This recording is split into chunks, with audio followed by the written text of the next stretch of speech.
여러분, 안녕하세요. 오늘 제가 들려드릴 이야기는 강원도 강릉 주문진에서 실제로 일어난 일입니다. 2023년 가을, 한 할머니가 수산시장에 나타났습니다. 구멍난 운동화에 낡은 점퍼를 입은 75세 할머니. 하지만 이 할머니는 매일 60만 원에서 70만 원씩을 현금으로 썼습니다. 그것도 은행에서 막 찾아온 듯한 새 돈으로만. 한 달이면 2천만 원이 넘는 돈이었습니다. 시장 상인들은 의심했습니다. 저 할머니 혹시 범죄에 연루된 거 아닐까? 하지만 진실은 아무도 예상하지 못한 것이었습니다. 지금부터 시작하겠습니다. 구독과 좋아요를 눌러주시면 항상 복이 따라올 거예요.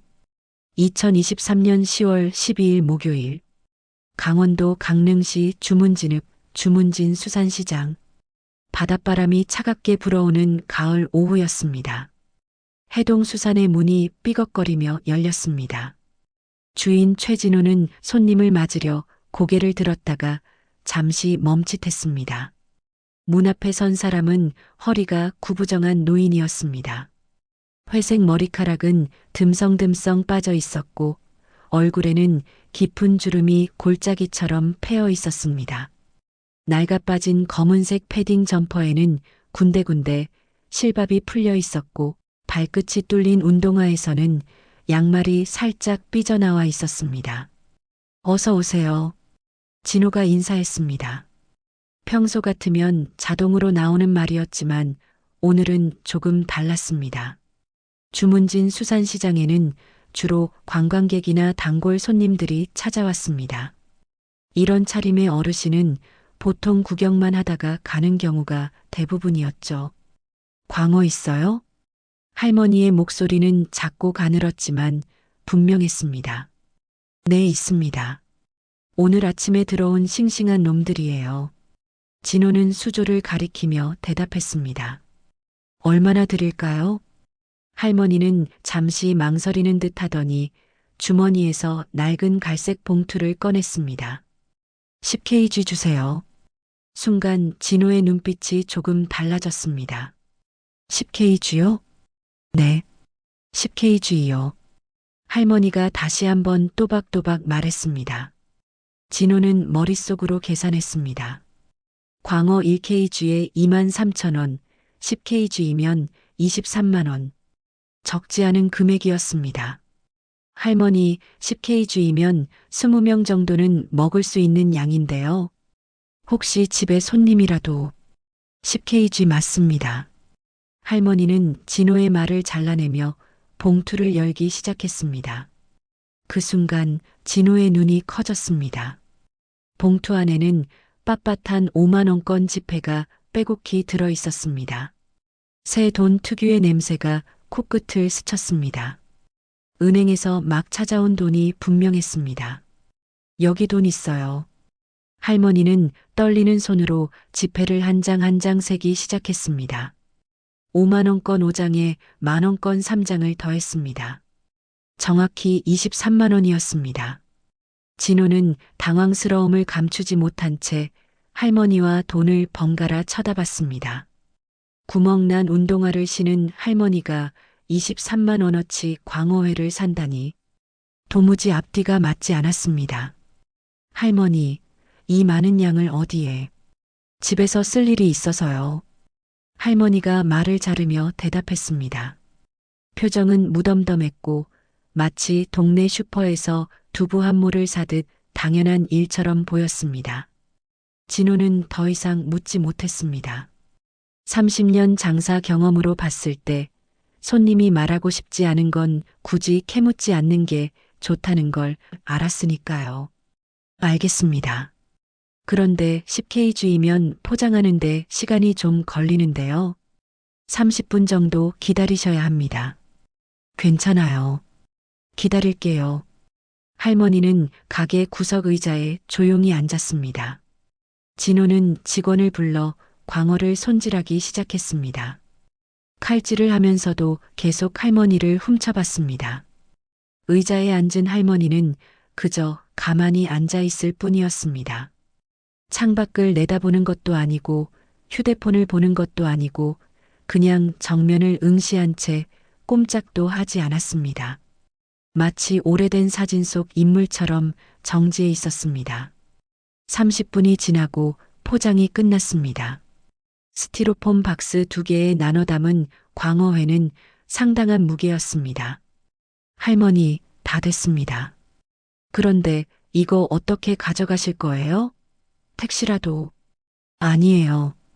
밖에 리어카 있어요. 할머니가 일어서며 대답했습니다. 진호와 직원이 함께 나가봤더니 가게 앞에는 녹슨 리어카가 전봇대에 묶여 있었습니다.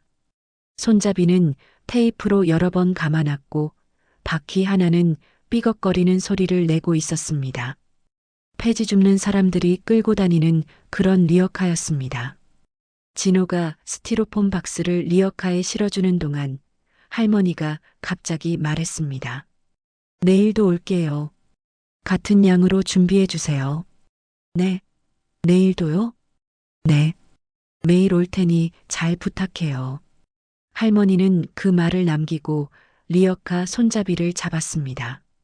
구부정한 허리를 더욱 굽히며 무거운 리어카를 끌기 시작했습니다. 삐걱거리는 바퀴 소리가 멀어져가는 모습이 안쓰러우면서도 이상했습니다. 진호는 멍하니 그 뒷모습을 바라보다가 가게로 돌아왔습니다. 사장님, 저 할머니 대체 뭐 하는 분이에요? 23만 원을 현금으로 그냥.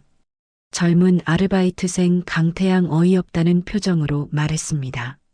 모르겠어. 30년 장사하면서 이런 손님은 처음이야. 진호는 고개를 저으며 한숨을 내쉬었습니다. 설마 불법적인 일은 아니겠죠? 요즘 노인들 이용한 범죄도 많잖아요. 태양이 걱정스럽게 말했습니다. 진호도 같은 생각을 하고 있었지만 일단은 지켜보기로 했습니다. 그날 밤 진호는 집에 돌아와서도 할머니 생각을 떨쳐낼 수 없었습니다. 아내에게 오늘 있었던 일을 이야기하자 아내도 고개를 갸웃거렸습니다. 구멍난 신발에 낡은 옷을 입은 할머니가 23만 원어치 회를 샀다고? 그것도 현금으로? 새 돈으로? 응. 은행에서 막 찾아온 것처럼 빳빳한 돈이었어. 이상하네. 혹시 누가 시킨 건 아닐까? 아내의 말에 진호는 더욱 걱정이 되었습니다. 내일 할머니가 정말로 또 온다면 좀 더 자세히 살펴봐야겠다고 생각했습니다. 다음 날 오후 2시, 진호는 평소보다 일찍 가게에 나왔습니다. 어제 그 할머니가 정말로 올지 궁금했던 것이죠. 오후 2시가 가까워오자 진호의 시선은 자꾸만 시계로 향했습니다. 태양도 같은 마음이었는지 계속 가게 밖을 내다봤습니다. 정확히 오후 2시, 어제와 똑같은 시간에 가게 문이 열렸습니다. 어제 그 할머니였습니다. 오늘도 같은 낡은 점퍼를 입고 같은 구멍난 운동화를 신고 있었습니다. 어서 오세요, 할머니. 진호가 인사했습니다. 오늘도 광어 10kg 주세요. 그리고 오징어도 3kg 추가해 주세요. 할머니가 또다시 낡은 봉투를 꺼냈습니다. 이번에도 빳빳한 새 돈이었습니다. 오징어 1kg에 2만 원, 3kg이면 6만 원. 광어 23만 원에 오징어 6만 원을 더하면 29만 원이었습니다. 할머니, 실례지만 이렇게 많은 회를 어디에 쓰시는지 여쭤봐도 될까요? 진호가 조심스럽게 물었습니다. 할머니는 잠시 침묵하더니 짧게 대답했습니다. 필요한 곳이 있어서요. 애매한 대답이었습니다. 진호는 더 이상 묻지 않고 회를 준비하기 시작했습니다. 하지만 마음 한구석에서는 의심이 점점 커져갔습니다. 저런 차림의 할머니가 어디서 그런 돈이 났을까? 매일 30만 원씩 쓴다면. 진호는 회를 포장하면서도 계속 할머니를 관찰했습니다. 할머니는 어제처럼 구석 의자에 앉아 있었습니다. 표정 하나 바뀌지 않고 꼼짝도 하지 않고 마치 돌부처처럼 가만히 앉아 있었습니다. 셋째 날도 어김없이 할머니가 나타났습니다. 오후 2시 정각. 분초도 틀리지 않는 정확한 시간이었습니다. 진호는 이제 할머니가 올 시간이 되면 자연스럽게 시계를 보게 되었습니다. 오늘도 같은 걸로 주세요. 할머니의 주문은 똑같았습니다. 광어 10kg, 오징어 3kg, 29만 원. 넷째 날, 다섯째 날도 마찬가지였습니다. 매일 오후 2시 정각에 나타나서 같은 양을 주문하고 30만 원 가까이를 현금으로 지불하고 리어카에 싣고 떠나는 일이 반복되었습니다. 5일 동안 할머니가 쓴 돈만 약 145만 원. 진호는 점점 불안해졌습니다. 6일째 되는 날, 태양이 진호에게 조심스럽게 말했습니다. 사장님, 저 할머니 오늘도 리어카 끌고 오셨는데요. 아까 제가 밖에 나가봤더니 리어카에 다른 가게 스티로폼 박스도 실려 있더라고요. 진호의 눈썹이 올라갔습니다. 다른 가게? 네. 송악 정육점이라는 스티커가 붙어 있었어요. 진호는 창밖을 슬쩍 내다봤습니다. 정말로 리어카에 커다란 스티로폼 박스가 보였습니다. 정육점에서도 뭔가를 사셨구나. 일주일째 되는 날, 진호는 결심했습니다. 오늘은 할머니가 떠난 후에 살짝 따라가 보기로 한 것이었습니다. 도대체 그 많은 회와 고기를 어디에 쓰는지 확인하고 싶었습니다. 태양아, 오늘 할머니 가시면 내가 가게 좀 봐줄래? 나 잠깐 나갔다 올게. 네. 어디 가시려고요? 그냥 확인하고 싶은 게 있어서. 오후 2시 할머니가 또 왔습니다. 일주일 동안 하루도 빠지지 않고 매일 같은 시간에 나타났습니다. 포장을 마치고 할머니가 떠나자 진호는 조용히 뒤를 따랐습니다. 리어카를 끄는 걸음은 느렸고 진호는 적당한 거리를 유지하며 따라갔습니다. 할머니는 시장을 빠져나가 큰 길로 향했습니다. 그런데 이상한 일이 벌어졌습니다. 할머니가 골목길로 들어서더니 갑자기 리어카를 멈추고 뒤를 돌아봤습니다. 진호는 황급히 전봇대 뒤로 몸을 숨겼습니다. 심장이 쿵쿵 뛰었습니다. 할머니는 한참을 뒤를 살피더니 다시 리어카를 끌고 갔습니다. 진호는 더 조심스럽게 따라갔습니다. 할머니는 복잡한 골목길을 돌고 돌아 언덕을 올라가기 시작했습니다. 리어카가 무거운지 오르막길에서는 더욱 힘겹게 끌었습니다. 진호는 숨을 헐떡이며 따라 올라갔습니다. 드디어 할머니가 어느 낡은 집 앞에 멈췄습니다. 집이라고 하기도 민망할 정도로 허름한 곳이었습니다. 함석 지붕은 녹이 슬어 갈색으로 변해 있었고 나무벽은 군데군데 구멍이 나 있었습니다. 그런데 이상한 것이 있었습니다. 그 작은 마당에 커다란 업소용 냉장고가 2대나 놓여 있었습니다. 집과는 전혀 어울리지 않는 새 것처럼 보이는 스테인리스 냉장고였습니다. 할머니는 리어카에서 스티로폼 박스를 하나씩 내려 냉장고를 열었습니다. 진호는 담장 너머로 고개를 빼꼼히 내밀고 지켜봤습니다. 그 큰 냉장고 안은 텅 비어 있었습니다. 할머니는 오늘 산 스티로폼 박스들을 차곡차곡 넣기 시작했습니다. 냉장고가 비어 있다고? 어제 산 것들은 다 어디 간 거야? 진호는 눈을 의심했습니다. 매일 30만 원어치를 사서 그날 다 없어진다는 말인가요? 도대체 누가 그 많은 양을 먹는다는 걸까요? 게다가 저런 허름한 집에 사는 할머니가 어떻게 업소용 냉장고를 2대나 갖고 있는 걸까요? 진호는 더 궁금했지만 들킬까봐 그 자리를 떠났습니다. 가게로 돌아오는 길에 진호의 머릿속은 온통 의문투성이었습니다. 혹시 불법 유통업자인가? 아니면 누군가의 지시를 받고 움직이는 건가? 가게로 돌아온 진호는 태양에게 본 것을 이야기했습니다. 업소용 냉장고가 2대나요? 그 작은 집에? 태양이 놀라서 되물었습니다. 그것도 새 것 같았어. 집은 무너질 것 같은데 냉장고만 번쩍번쩍해. 사장님, 이거 정말 수상한데요? 혹시 회박스에 뭔가를 숨겨서 불법 유통하는 건 아닐까요? 진호는 부정했지만 사실 그런 생각이 들지 않은 건 아니었습니다. 새 돈만 사용하는 것, 매일 정확한 시간에 오는 것, 뒤를 경계하는 것, 모든 게 수상했습니다. 다음 날 진호는 일찍 시장에 나와 다른 상인들에게 물어보기 시작했습니다. 혹시 구멍난 운동화에 낡은 점퍼 입은 할머니 본 적 있어요? 과일 가게 주인 배문수가 고개를 끄덕였습니다. 아, 그 할머니. 우리 가게에도 와요. 매일 과일을 10만 원어치씩 사가요. 정말요? 그러게요. 사과, 배, 귤. 한 박스씩 사가시는데 현금으로만 계산하세요. 그것도 새 돈으로. 진호는 정육점으로 향했습니다. 송악 정육점 주인 송악님도 할머니를 알고 있었습니다. 아, 그 할머니. 우리 가게에서도 매일 한우를 20만 원어치씩 사가세요. 20만 원이요? 네. 갈비, 등심. 좋은 부위로만 사가시더라고요. 진호는 머릿속으로 계산했습니다.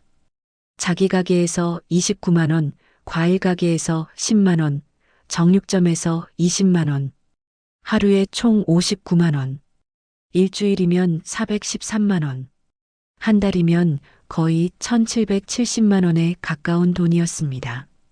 이거 정말 이상한데. 진호는 중얼거렸습니다. 그때 반찬 가게 주인 오정란이 다가왔습니다. 진호 씨, 그 할머니 얘기하는 거예요? 네. 아주머니도 아세요? 그럼요.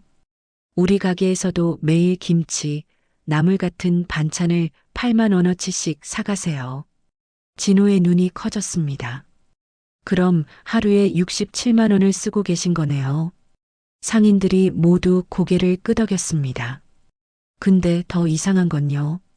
배문수가 말했습니다. 3개월 전까지만 해도 저 할머니가 폐지 주우러 다니셨어요. 새벽부터 밤늦게까지 리어카 끌고. 폐지를요? 네. 기초생활수급자라고 들었어요. 한 달에 겨우 30만 원 정도 버시던 분이. 진호는 충격을 받았습니다.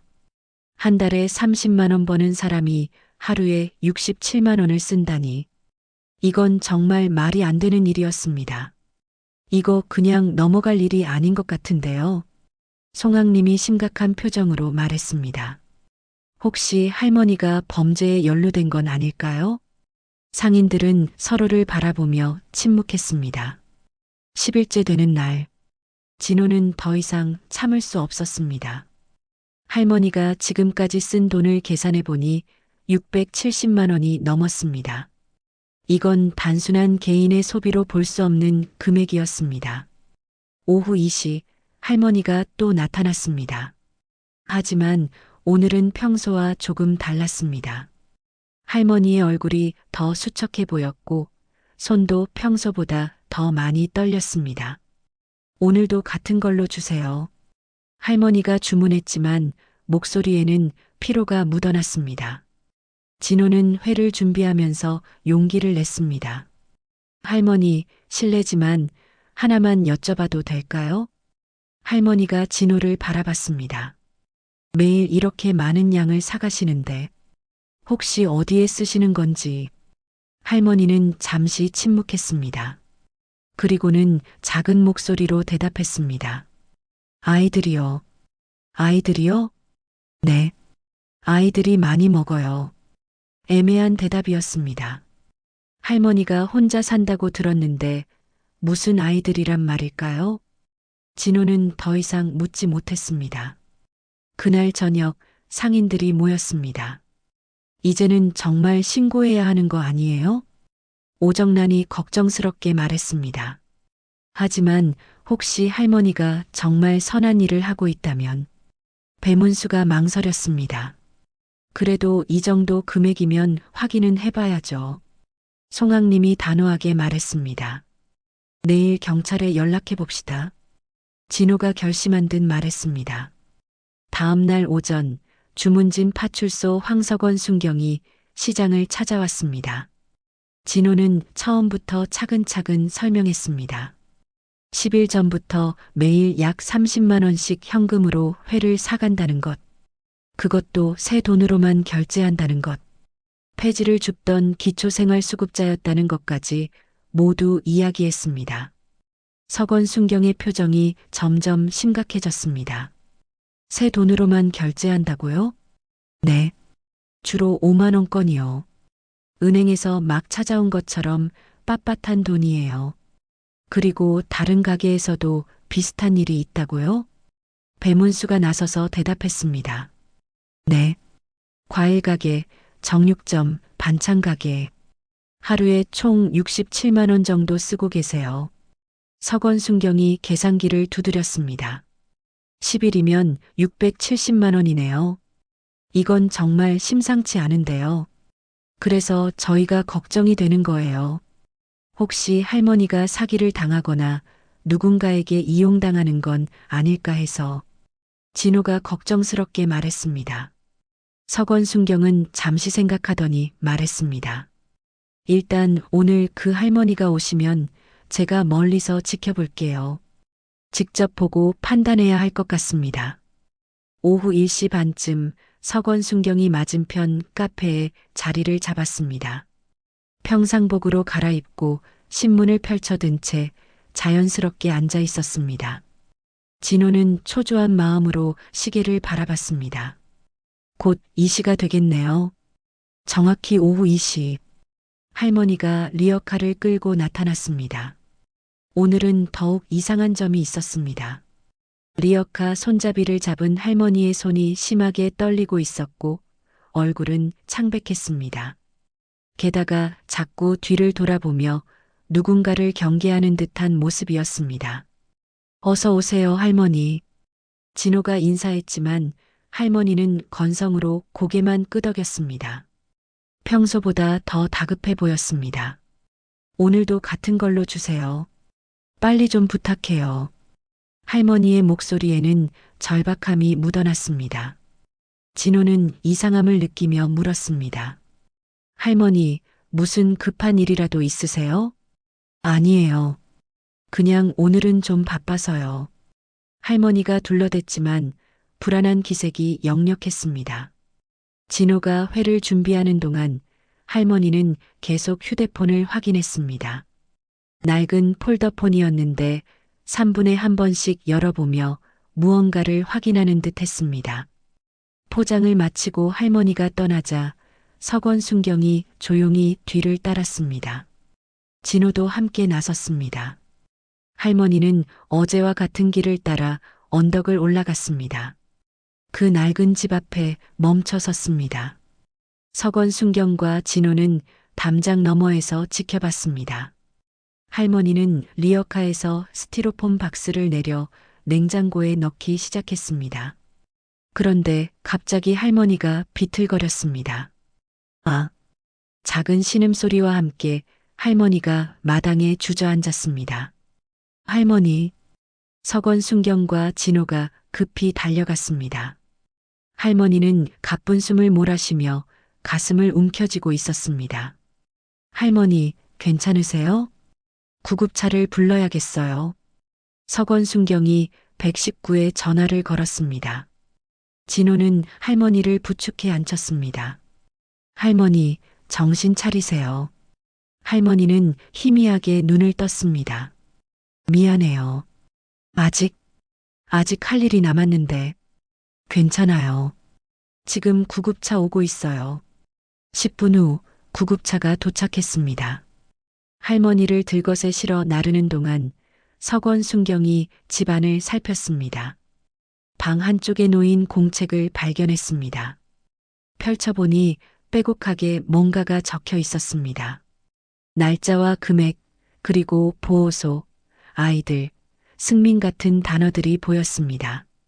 이건 일종의 장부 같은데요. 석원 순경이 공책을 자세히 살폈습니다. 매일매일 얼마를 썼는지, 어디에 보냈는지가 자세히 적혀 있었습니다. 진호 씨, 여기 좀 보세요. 서건순경이 서랍장을 가리켰습니다. 열린 서랍 안에는 사진 한 장과 함께 서류들이 들어 있었습니다. 그리고 그 옆에는 은행 통장이 있었습니다. 서건순경이 통장을 집어들었습니다. 이게... 그의 목소리가 떨렸습니다. 통장을 펼쳐보니 첫 페이지에 믿을 수 없는 숫자가 찍혀 있었습니다. 잔액 28억 3,500만 원. 28억이요? 진호가 놀라서 되물었습니다. 서건순경은 통장을 자세히 살폈습니다. 2023년 7월 20일자로 33억 5천만 원이 한 번에 입금되어 있네요. 그리고 그 후로 매일 50만 원에서 70만 원씩 출금한 기록이 있고요. 진호의 등골이 서늘해졌습니다. 33억이라는 거액이 한 번에 입금됐다는 건 정상적인 일이 아니었습니다. 이건 정말 수상한데요. 혹시... 서건순경이 말을 하려는데 그의 휴대폰이 울렸습니다. 병원에서 온 전화였습니다. 네, 황석원입니다. 짧은 통화 후 서건순경이 진호를 바라봤습니다. 할머니가 깨어났대요. 병원으로 가봅시다. 강릉 아산병원 응급실. 할머니는 링거를 맞으며 침대에 누워 있었습니다. 창백한 얼굴이었지만 의식은 돌아온 상태였습니다. 할머니, 괜찮으세요? 진호가 조심스럽게 물었습니다. 할머니는 고개를 돌려 진호를 봤습니다. 그리고는 힘없이 미소를 지었습니다. 아, 횟집 사장님. 여기까지 오셨네요. 서건순경이 의자를 침대 가까이 끌어당기며 앉았습니다. 그의 표정은 진지했습니다. 할머니, 죄송하지만 몇 가지 여쭤봐야 할 게 있습니다. 할머니가 천천히 고개를 끄덕였습니다. 할머니 통장에 28억이 넘는 돈이 있던데요. 이 돈이 어떻게... 순간 할머니의 눈빛이 흔들렸습니다. 한참을 침묵하던 할머니가 깊은 한숨을 내쉬며 입을 열었습니다. 결국 들키고 말았네요. 서건순경의 표정이 굳어졌습니다. 정말로 범죄와 관련이 있는 걸까요? 그때 할머니가 떨리는 목소리로 말을 이었습니다. 복권이에요. 네. 두 사람이 동시에 되물었습니다. 로또 1등에 당첨됐어요. 3개월 전에. 진호의 입이 떡 벌어졌습니다. 로또라니. 전혀 예상하지 못한 답이었습니다. 33억 5천만 원. 세금 떼고 받은 돈이에요. 할머니는 천장을 바라보며 말했습니다. 그런데 왜 그 사실을 숨기시고... 서건순경이 물었습니다. 할머니의 눈가에 눈물이 맺혔습니다. 돈이 무슨 소용이에요. 이제 와서... 승민이가 없는데... 승민이요? 제 손자예요. 8살. 백혈병으로 2년 전에. 할머니는 더 이상 말을 잇지 못하고 눈물을 흘렸습니다. 진호의 가슴이 무너졌습니다. 할머니는 천천히 2년 전 그날의 이야기를 꺼내기 시작했습니다. 2년 전 겨울이었습니다. 할머니의 외동딸 나혜진은 일찍 남편을 잃고 혼자 아들 승민이를 키우고 있었습니다. 승민이는 6살 때 백혈병 진단을 받았습니다. 어머니, 승민이가 백혈병이래요. 혜진이 울면서 전화했던 그날을 할머니는 잊을 수 없었습니다. 그날부터 할머니는 폐지를 주우며 모은 돈을 모두 손자 치료비에 보탰습니다. 새벽 4시에 일어나 밤 10시까지 리어카를 끌고 다니며 폐지를 주었습니다. 한 달에 겨우 30만 원. 하지만 그 돈이라도 손자에게 보태고 싶었습니다. 2년간의 투병 생활. 승민이는 병원에서 힘든 시간을 보냈습니다. 항암 치료로 머리카락이 다 빠지고 작은 몸은 더욱 야위어 갔습니다. 그런 승민이가 어느 날 할머니에게 말했습니다. 할머니, 나 회 먹고 싶어. 회? 응. TV에서 봤는데 엄청 맛있어 보였어. 할머니, 나중에 내가 낳으면 회 먹으러 가자. 승민이의 작은 손이 할머니의 손을 꼭 잡았습니다. 그래, 우리 승민이 꼭 나아서 할머니랑 회 많이 먹자. 하지만 승민이는 회를 먹지 못했습니다. 2년 전 2월 승민이는 8살의 나이로 세상을 떠났습니다. 마지막 순간까지 승민이는 말했습니다. 할머니, 나 회 먹고 싶었는데. 승민아, 미안해. 할머니가 돈이 없어서. 괜찮아, 할머니. 나 천국 가면 거기서 먹을 거야. 할머니도 나중에 오면 같이 먹자. 승민이는 그렇게 눈을 감았습니다. 할머니는 장례식장에서 회를 사다가 승민이의 영정 앞에 놓았습니다. 승민아, 이제라도 먹어. 할머니가 사온 거야. 하지만 승민이는 대답이 없었습니다. 그 후 1년 반 동안 할머니는 매일 승민이 생각에 울었습니다. 딸 혜진도 아들을 잃은 슬픔에 우울증이 왔습니다. 결국 혜진은 6개월 전 스스로 세상을 떠났습니다. 딸마저 잃은 할머니는 혼자가 되었습니다. 그리고 3개월 전 승민이 생일에 무작정 복권을 샀습니다. 승민이 생년월일 숫자를 넣어서 승민아, 할머니한테 행운 좀 줘. 할머니가 내 소원 이루게. 그렇게 빌고 산 복권이 당첨됐습니다. 33억 5천만 원. 하지만 할머니는 기쁘지 않았습니다. 이 돈을 주고 싶은 사람들은 다 없는데 그때 할머니는 결심했습니다. 승민이가 먹고 싶어 했던 회. 다른 아이들이라도 먹게 해주자. 병실에서 할머니는 계속 이야기했습니다. 병원에서 저도 폐암 말기 진단을 받았어요. 3개월에서 6개월. 진호와 석원순경은 아무 말도 할 수 없었습니다. 차라리 다행이라고 생각했어요. 곧 승민이랑 혜진이 곁에 갈 수 있으니까. 할머니는 힘없이 웃었습니다. 근데 그 전에 할 일이 있더라고요. 승민이가 그렇게 먹고 싶어 했는데 못 먹고 간 거. 다른 아이들한테라도 먹이고 가야겠다고. 그래서 매일, 네, 주문진 노숙인 보호소랑 강릉 아동복지시설에 보내고 있어요. 할머니는 공책을 펼쳐 보여줬습니다.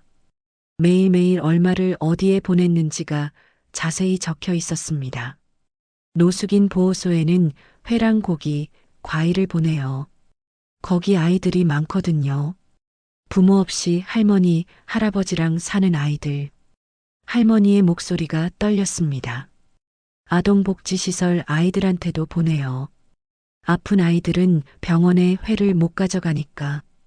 대신 과일이랑 좋은 고기로 영양식을 만들어서 보내요. 진호는 눈물을 참을 수 없었습니다.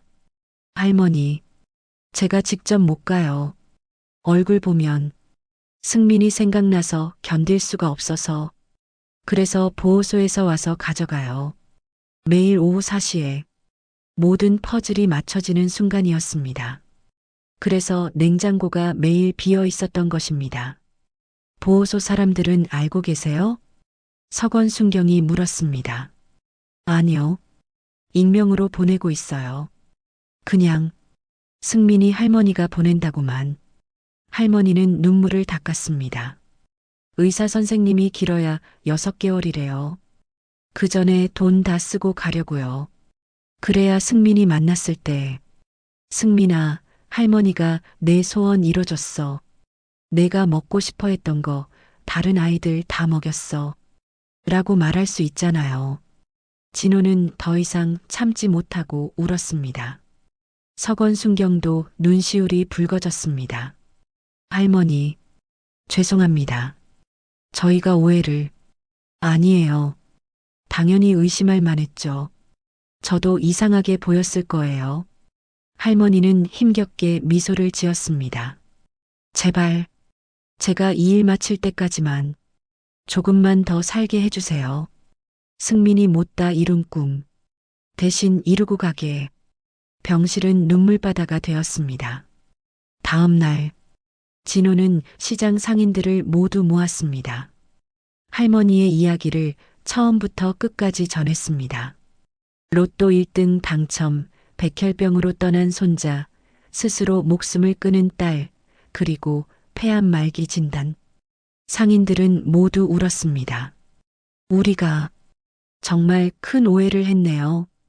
배문수가 눈물을 닦았습니다. 범죄자로 의심했던 할머니가 천사셨어. 송악님도 고개를 숙였습니다. 우리가 도와드려야 해요. 오정란이 말했습니다. 할머니 혼자서는 힘드실 거예요. 우리가 조금씩이라도. 맞아요. 우리도 동참합시다.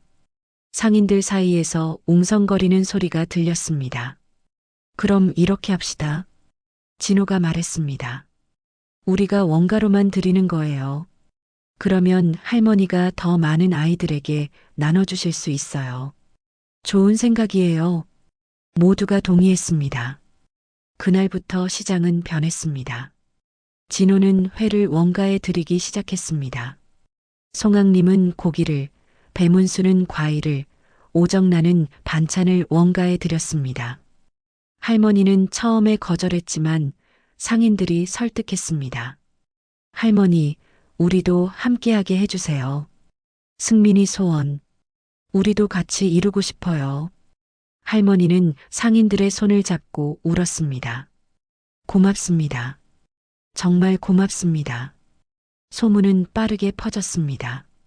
지역 신문에 할머니 이야기가 실렸습니다.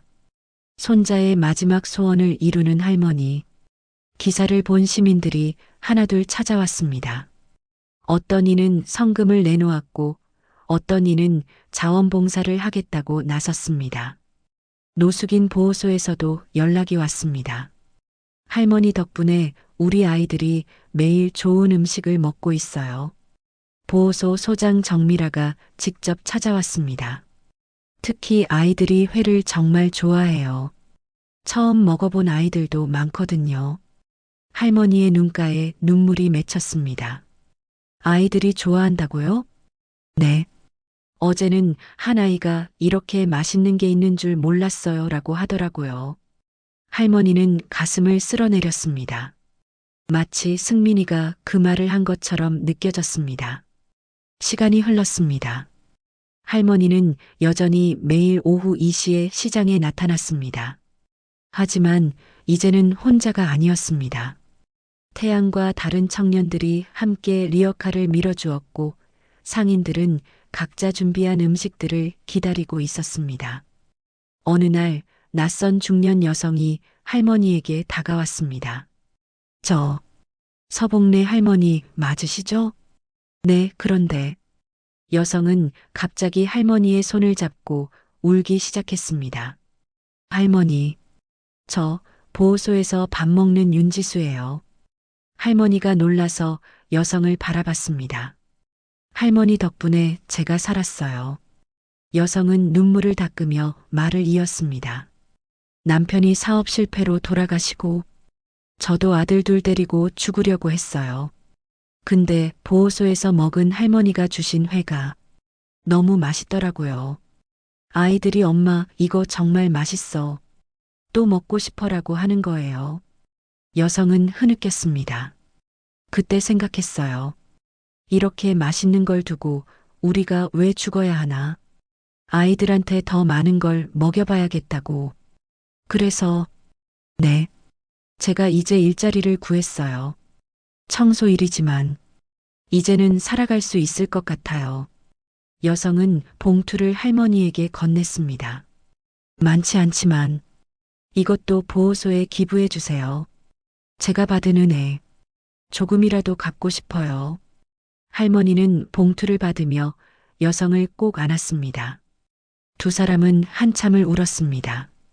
지켜보던 상인들도 코끝이 찡해졌습니다. 3개월이 지났습니다. 할머니의 건강은 점점 나빠졌습니다. 어느 날 할머니는 병원에 입원했습니다. 상인들이 돌아가며 병실을 찾아왔습니다.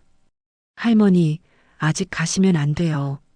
태양이 할머니의 손을 잡고 울먹였습니다. 고마워요. 다들 정말 고마워요.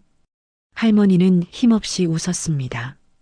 이제 충분해요.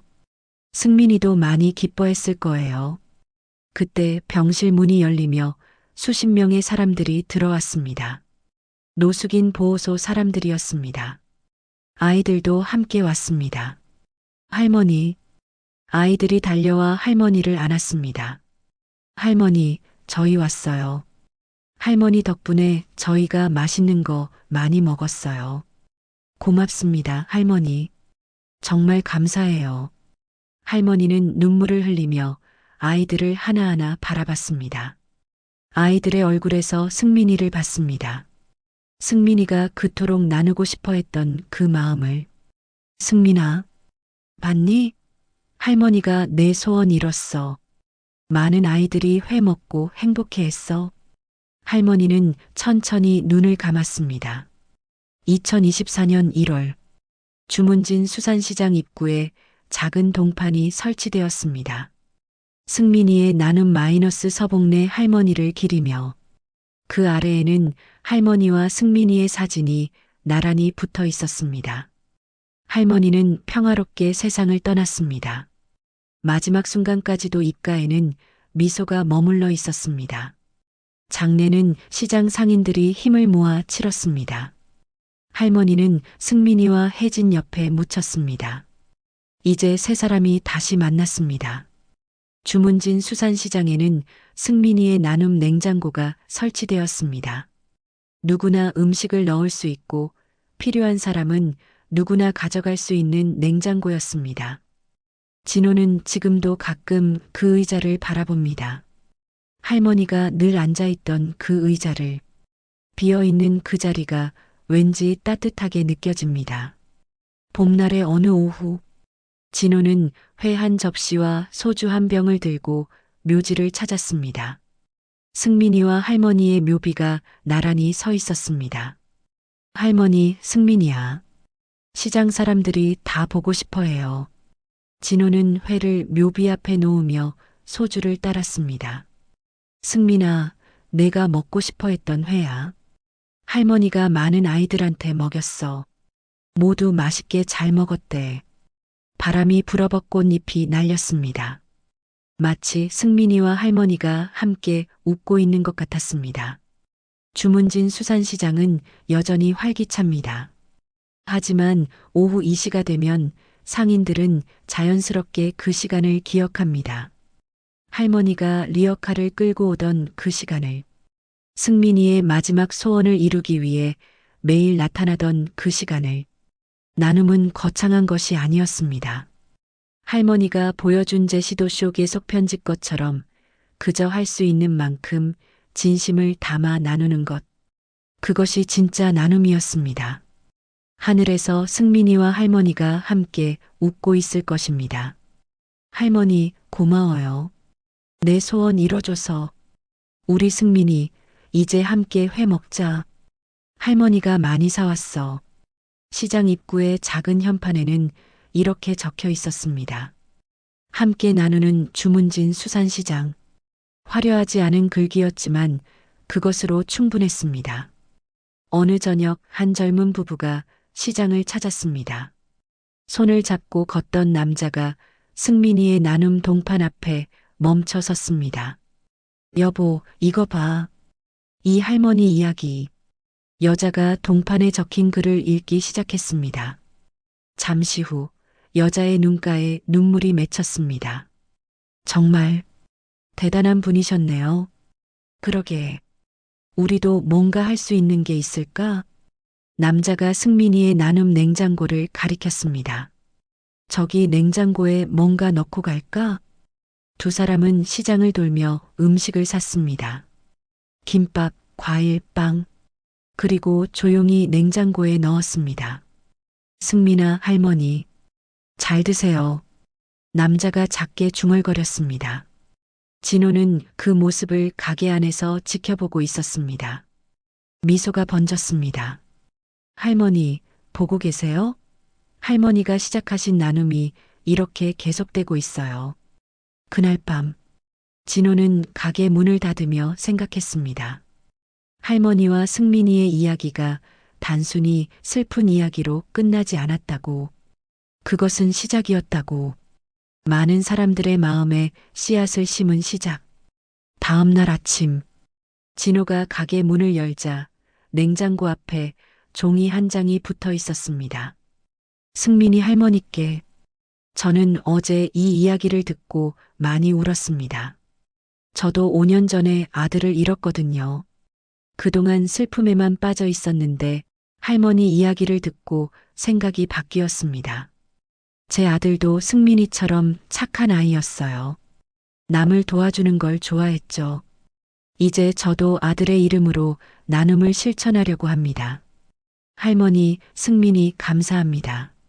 살아갈 이유를 찾았습니다.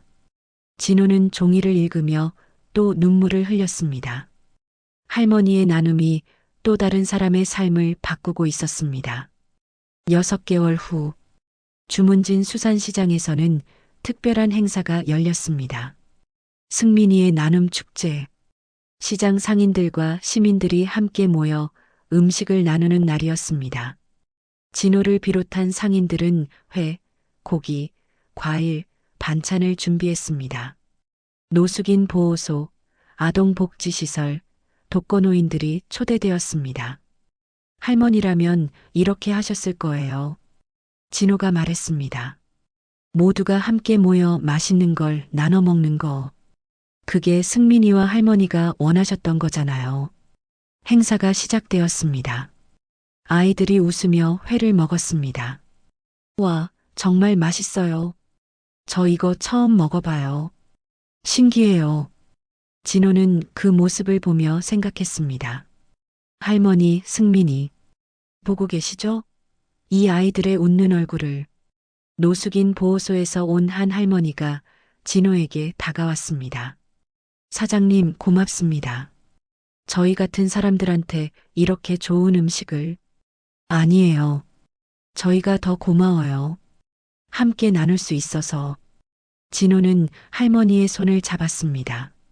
사실 저도 처음에는 의심했어요. 서복래 할머니를 범죄자일 거라고 생각했죠. 진호는 솔직하게 말했습니다. 하지만 진실을 알고 나서 제 삶이 바뀌었어요. 장사를 하는 이유가 달라졌어요. 어떻게요? 전에는 그냥 돈을 벌기 위해 일했어요. 하지만 이제는 나눔을 실천하기 위해 일해요. 진호의 눈빛이 반짝였습니다. 매일 아침 가게 문을 열 때마다 생각해요. 오늘은 누구에게 도움을 줄 수 있을까? 승민이와 할머니라면 어떻게 하셨을까? 노숙인 할머니가 진호의 손을 꼭 잡았습니다. 사장님 같은 분들이 있어서 세상이 아직 살만한 것 같아요. 해가 지고 축제가 끝났습니다. 사람들이 하나둘 돌아가고 진호는 정리를 하고 있었습니다. 그때 한 소년이 다가왔습니다. 10살쯤 되어 보이는 아이였습니다. 아저씨, 응? 뭐 필요한 거 있어? 아니요. 그냥 고맙다고 말하고 싶어서요. 소년이 수줍게 말했습니다. 저 보호소에 살아요. 부모님이 안 계세요. 진호의 가슴이 뜨거워졌습니다. 그런데 오늘 처음으로 배부르게 먹었어요. 회도 먹고 고기도 먹고. 소년의 눈이 빛났습니다. 저도 나중에 커서 다른 사람들 도와주는 사람이 될래요. 승민이처럼. 진호는 소년의 머리를 쓰다듬었습니다. 그래, 넌 분명 그렇게 될 거야. 소년이 돌아간 후 진호는 하늘을 올려다봤습니다. 별이 총총히 빛나고 있었습니다. 할머니, 승민이. 봤어요? 또 한 명의 씨앗이 심어졌어요. 바람이 불었습니다. 마치 대답하는 것 같았습니다. 1년이 지났습니다. 주문진 수산시장의 승민이의 나눔은 이제 전국적으로 유명해졌습니다. 다른 지역 시장에서도 비슷한 나눔 냉장고를 설치하기 시작했습니다. 준호의 나눔, 민지의 사랑, 효진이의 선물. 각자의 이름을 붙인 나눔 냉장고가 전국 곳곳에 생겨났습니다. 한 할머니의 작은 실천이 큰 물결을 만든 것입니다. 진호는 요즘도 매일 오후 이 시가 되면 그 의자를 바라봅니다. 비어 있지만 결코 비어 있지 않은 그 자리를, 할머니의 사랑이, 승민이의 소원이, 그리고 수많은 사람들의 마음이 채우고 있는 그 자리를. 어느 날 진호에게 편지 한 통이 왔습니다. 발신인은 윤지수. 보호소에서 할머니를 만났던 그 여성이었습니다. 최진호 사장님께. 안녕하세요. 윤지수입니다. 기억하시는지 모르겠지만 1년 전 할머니께 감사 인사드렸던 사람입니다. 좋은 소식을 전하고 싶어서 편지 씁니다. 제가 취직했습니다. 청소일로 시작했지만 열심히 일한 덕분에 정규직이 되었어요. 아이들도 이제 학교에 잘 다니고 있습니다. 무엇보다 저도 이제 남을 도울 수 있게 되었어요. 매달 급여의 10%를 노숙인 보호소에 기부하고 있습니다. 할머니께 받은 은혜를 조금씩 갚아가고 있어요. 사장님, 승민이 할머니께서 보여주신 나눔. 그것은 단순히 음식을 나누는 게 아니었어요. 희망을 나누는 거였어요. 살아갈 이유를 나누는 거였어요. 저도 이제 다른 사람들에게 그런 희망이 되고 싶습니다. 고맙습니다. 정말 고맙습니다. 윤지수 올림. 진호는 편지를 읽으며 또 눈물을 흘렸습니다.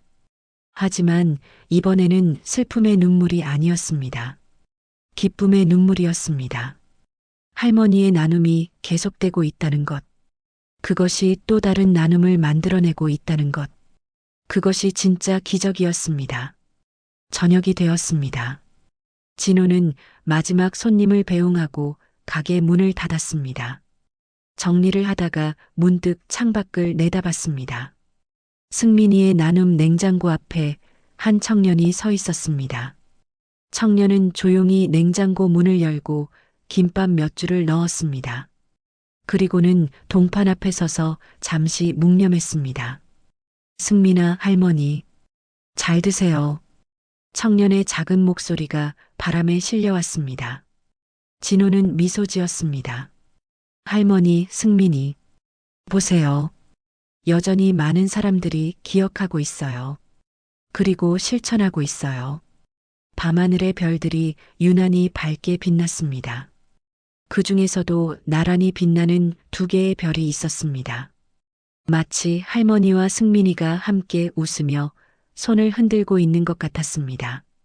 할머니, 나 천국에서도 회 많이 먹고 있어. 정말 맛있어.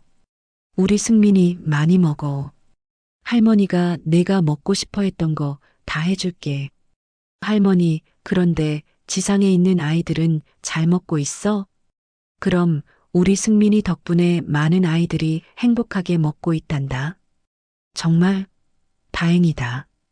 나 혼자만 맛있는 거 먹으면 미안할 뻔했어. 우리 착한 승민이. 진호는 가게 불을 끄고 집으로 향했습니다. 발걸음이 가벼웠습니다. 내일도 오후 2시가 되면 그 의자를 바라볼 것입니다. 그리고 생각할 것입니다. 오늘은 누구에게 도움을 줄 수 있을까? 할머니와 승민이라면 어떻게 하셨을까? 그것이 진호의 일상이 되었습니다. 그리고 그것이 주문진 수산시장 상인들 모두의 일상이 되었습니다. 한 할머니의 사랑이, 한 아이의 소원이 세상을 조금씩 바꾸고 있었습니다. 따뜻하게, 아름답게, 그렇게 주문진 수산시장의 기적은 계속되고 있습니다. 오늘도, 내일도, 그 다음 날도, 영원히. 구독, 좋아요는 더 많은 이야기를 만들 수 있는 힘이 됩니다. 행복하세요.